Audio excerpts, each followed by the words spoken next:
Hello YouTube, Salivate Metal here. And quite often I get comments on my videos from those who say that during an economic collapse or an SHTF type of scenario, you cannot eat or drink your gold and silver. And they are exactly right. And we've seen it before in many cases where there's been a natural disaster of some sort, political unrest, or an economic disaster. Well, people are just trying to struggle and get by and trying to obtain the basic necessities of life, food and water and shelter. And we've seen that time and time again on a microcosm. Now, what happens in a case where there is a broad nationwide disaster or SHTF scenario? What's going to happen? Well, in those first few weeks, there's going to be a lot of chaos. And people are going to be scrapping for every little bit of everything they can get just to get by. And for those who are prepared, well, they will have the necessities to get by because they've stockpiled and the like. There's something to say that once you obtain those materials that you want to guard them, for sure. But things that people don't realize is that, yes, those are the foundations. You know, it's a matter of getting the nutrition you need, hydrating, staying alive, shelter, very basic foundations for life. And really, if you think about it, that's true today. You know, we need food and water today, but we get that through exchange. We give fiat currency, dollars, pesos, pounds, euros, whatever your unit of currency is. We use that to obtain those things in an orderly fashion. But in a case of an SHTF or economic collapse or a currency collapse, dollar failure, well, you're kind of on your own for a little while. However, people don't realize that, and those that have made those comments, is that sooner or later society will reform. And it probably won't take long for society to reform and little groups of people to get together and to form their own little governments. And by governments, I'm not talking about establishing a state, but just an organization where there are rules that people understand. And then there will be other exchanges. And I believe that given gold and silver's history through time, people will realize that is the most fungible asset.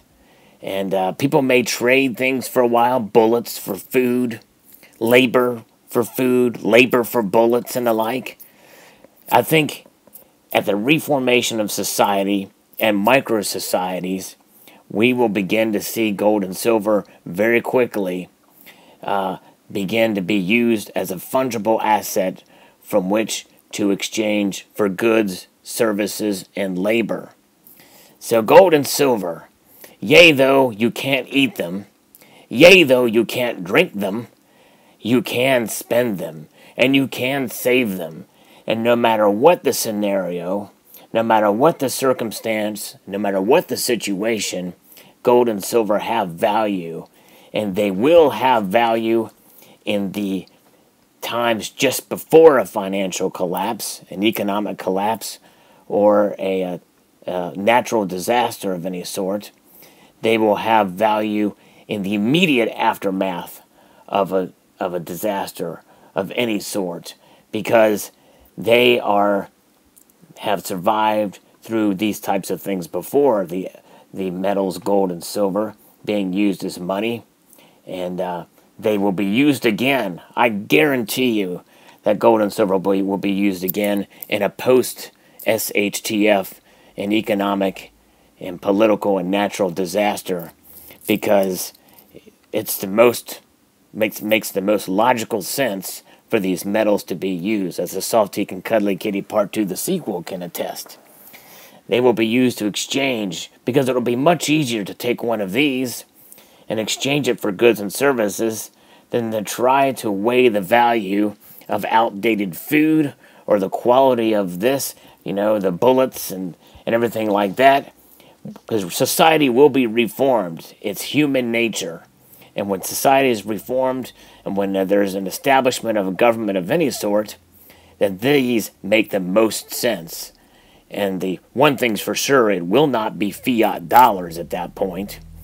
That's going to take a long time before people have trust in those in an absolute disaster of any type of sort. But gold and silver are trusted, and they will be used, I guarantee you. And it will not take long. At the very beginning, at the infant stage of societal reformation, gold and silver will be at the front and center of that. So post your thoughts below about what you think about this subject, gold and silver being used to recover and to reform society in a post-collapse society, in a post-collapse world. Gold and silver, valuable through thousands of years, and they will continue to be valuable for thousands of years hereafter, no matter what the situation, no matter what the circumstance, no matter what the disaster takes place. Look around the world now. You see it everywhere. Gold and silver. I'd like to extend a multitude of gratitude, y'all, for watching, and encourage you to please rate, comment, and subscribe.